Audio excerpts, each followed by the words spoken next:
हरे कृष्णा। तो आज हमारे वैष्णव कैलेंडर के अनुसार जगन्नाथ मिश्र उत्सव है और ये उत्सव गौर पूर्णिमा के अगले दिन आता है। ये उसी प्रकार है जैसे कि जन्माष्टमी के बाद नंदोत्सव आता है। तो श्री कृष्ण का जन्म जब हुआ था मथुरा में तो आधी रात का समय था, तो किसी को भी पता नहीं चला कृष्ण के जन्म का। लेकिन अगले दिन जो माता यशोदा और नंद महाराज ने जब गोकुल में कृष्ण को देखा तो उन्होंने उनका जन्मोत्सव मनाया। तो जिस समय श्री कृष्ण का जन्म हुआ था तो उस समय पृथ्वी में किसी ने कृष्ण का जन्म नहीं मनाया। अगले दिन गोकुल में कृष्ण का जन्मोत्सव मनाया गया और कृष्ण को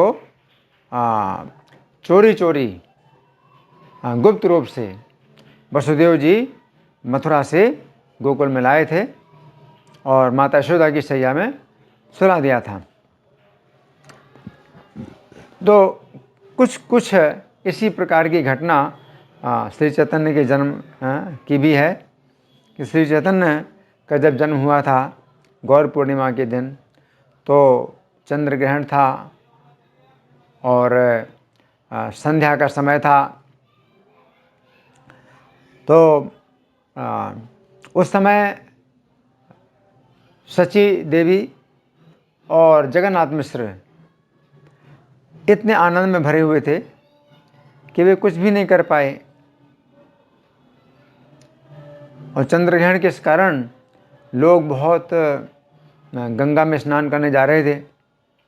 बहुत से लोग आ रहे थे, बहुत से लोग जा रहे थे और जगन्नाथ मिश्र के घर में बहुत से देवता और देवियाँ मनुष्य का रूप धारण करके आ रहे थे और जगन्नाथ मिश्र आनंद में इतने बेसुध थे कि वे कुछ भी नहीं समझ पाए कि उन्हें क्या करना है क्या नहीं करना। लेकिन अगले दिन ये जो कार्यक्रम है श्री चैतन्य के जन्म का तो वो मनाया गया जगन्नाथ मिश्र उत्सव। तो हम पाठ करेंगे चैतन्य चरितामृत में से 13वें अध्याय में कि अगले दिन जो जगन्नाथ मिश्र के जो परिवार के लोग थे, पड़ोस के लोग थे, तो वो सब बालक का दर्शन करने के लिए आए। तो इसमें बताया गया है कि सभी प्रकार के जो सम्मानित ब्राह्मण थे और स्त्रियां थीं, सम्मानित स्त्रियां थीं, विविध उपहारों से भरी थालियां भेंट करने के लिए आईं। सोने की तरह चमचमाते बालक को देखा सबने। वो बालक कैसा था? सोने की तरह चमचमाता हुआ बालक था।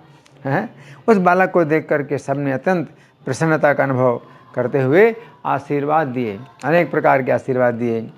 ब्राह्मण सज्जन नारी नाना द्रव्य थाली भरी आईला सबे तो कहलाइयाम जेन कांचा सोना द्योति देखी बाला के रे मूर्ति आशीर्वाद करे सुख पाया।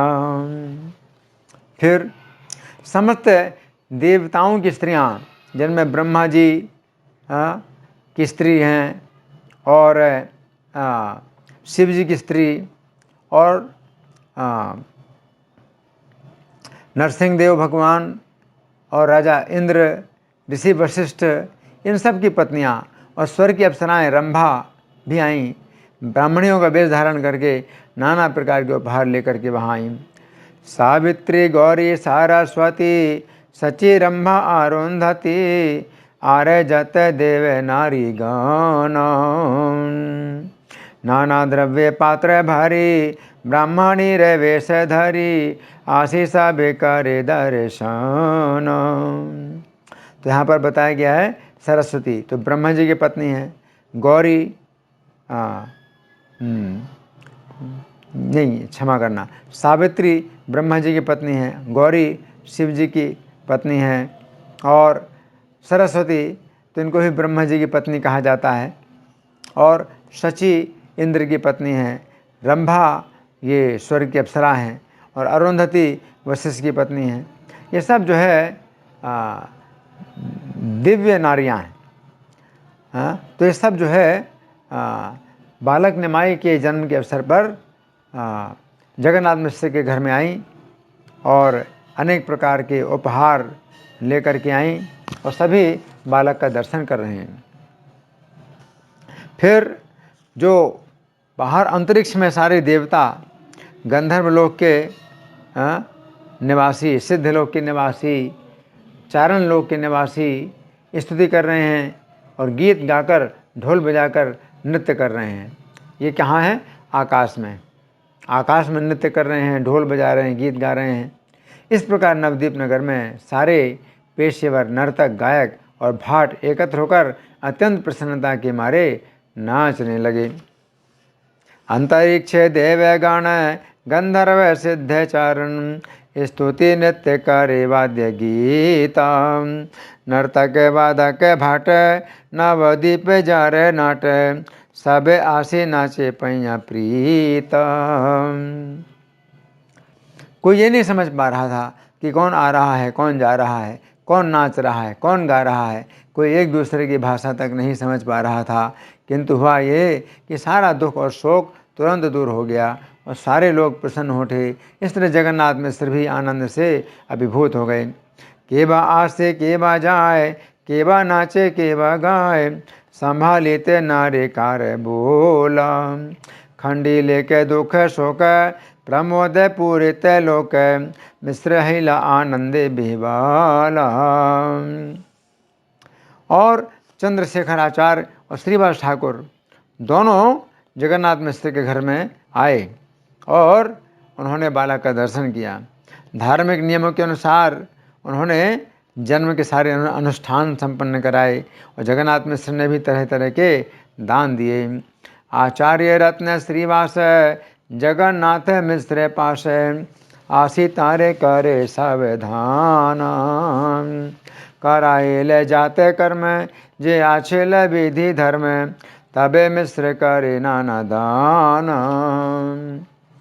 जगन्नाथ मिश्र ने भेंटों और उपहारों के रूप में जो धन पाया और जो कुछ उनके घर में था उसे उन्होंने ब्राह्मणों, गायकों और नर्तकों और भाटों और निर्धनों में बांट दिया।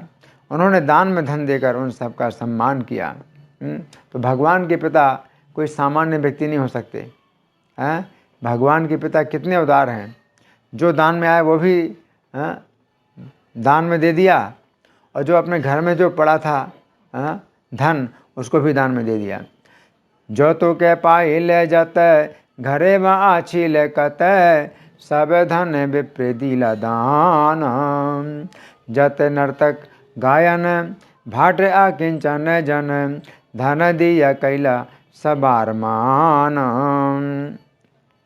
श्रीवास ठाकुर की पत्नी मालिनी के साथ में चंद्रशेखर आचार्य की पत्नी और अन्य स्त्रियां परम प्रसन्नता से बालक की पूजा करने के लिए सिंदूर, हल्दी, तेल और भुने चावल, केले, नारियल जैसी सामग्री लेकर आईं।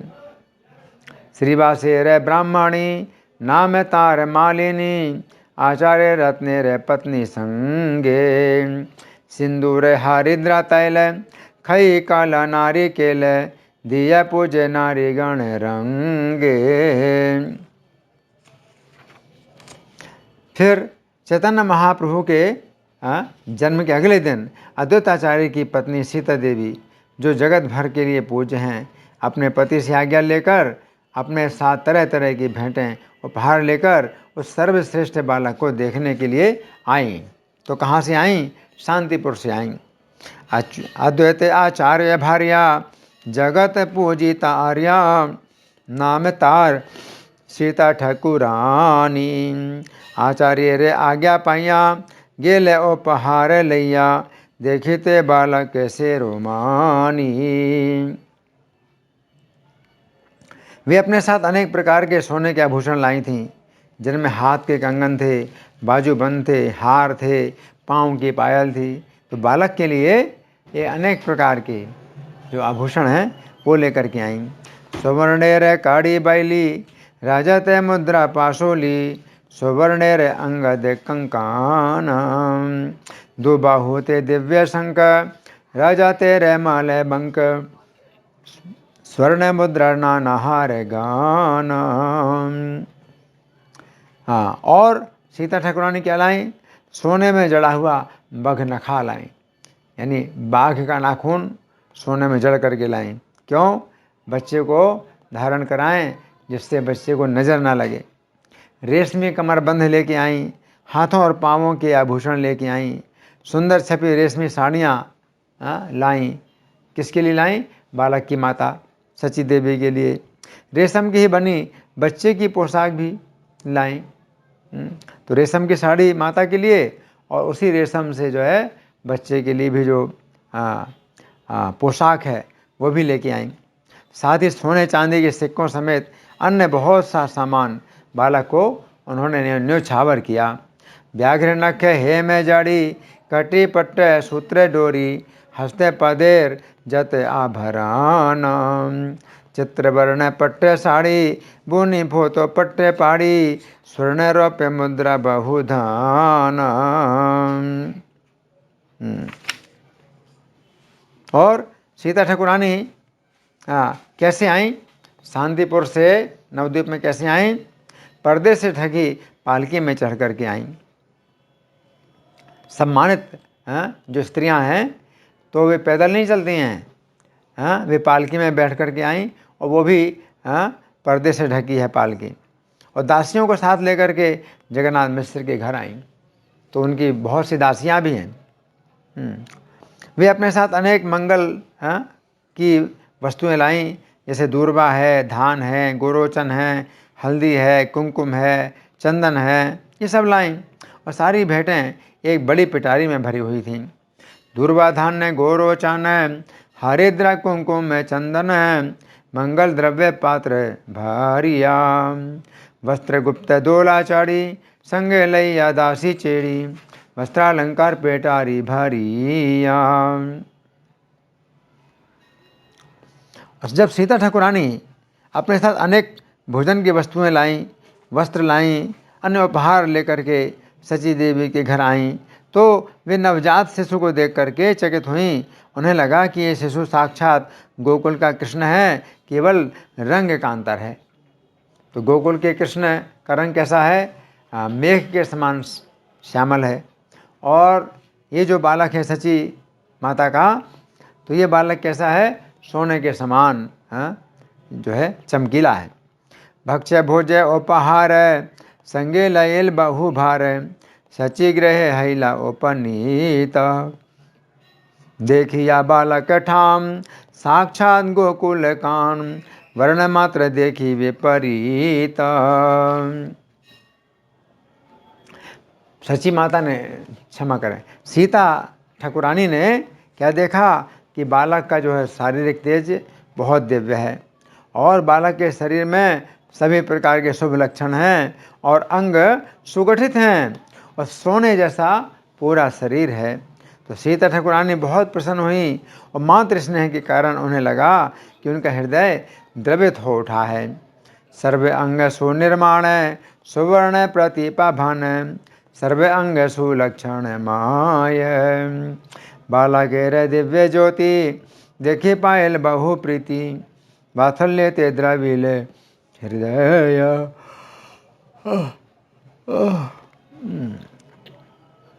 उन्होंने इस बालक के सिर पर दूर्बादल और धान्य रख करके आशीष दिया कि दीर्घायु हो। किंतु भूत प्रेत और डायनों से भयभीत होने के कारण उन्होंने बालक का नाम निमाई रख दिया। तो सीता ठाकुरानी ने और तो सब अच्छा किया, क्या किया? सिर पर दूर्बादल और धान्य रखा, और आशीर्वाद भी अच्छा दिया, दीर्घायु हो बालक। लेकिन एक कार्य जो है उन्होंने जो किया, तो उसमें प्रश्न उठता है कि ये कैसा कार्य है कि उन्होंने बालक का नाम जो है निमाई रखा। तो निमाई कोई अच्छा नाम तो नहीं है, लेकिन भगवान को नाम दिया जाए तो जो नाम भगवान को दिया जाए फिर वो अच्छा हो जाता है, वो अलग बात है, लेकिन वैसे अच्छा नाम नहीं है। अच्छा नाम क्यों नहीं दिया सीता ठाकुरानी ने कि डाकिनी सांकिनी हईते, जो भूत प्रेत डायनों से भयभीत होने के कारण बालक का नाम निमाई रख दिया। क्यों? क्योंकि माता सची के इस समय पहले पुत्र विश्वरूप हैं और दूसरे पुत्र निमाई हैं। तो उसके पहले 8 कन्याएं जन्म लेकर के मर चुकी हैं सच्ची माता की।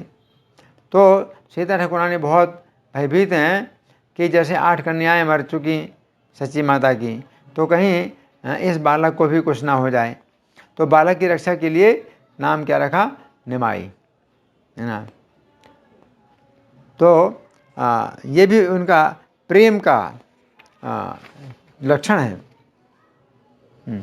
तो इस तरह से हमने सुना कि श्री चैतन्य का जब जन्म हुआ तो जन्म के समय चंद्रग्रहण लगा था।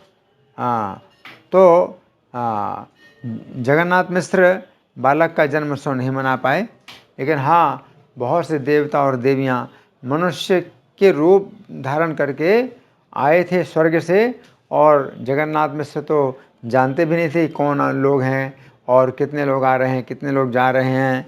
तो वे हर्ष में इतने डूबे थे कि उन्हें कुछ समझ में नहीं आया, ना वो समझ पाए कि कौन आए थे, है ना। लेकिन अगले दिन सीता ठाकुरानी भी आई और बालक के लिए बहुत सा जो है सामान लेके आई, बालक के लिए उपहार लेके आई और सच्ची माता के लिए भी वस्त्र लेके आई।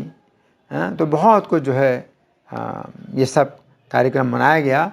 तो इसी को कहते हैं श्री जगन्नाथ मिश्र उत्सव। धन्यवाद। हरे कृष्णा।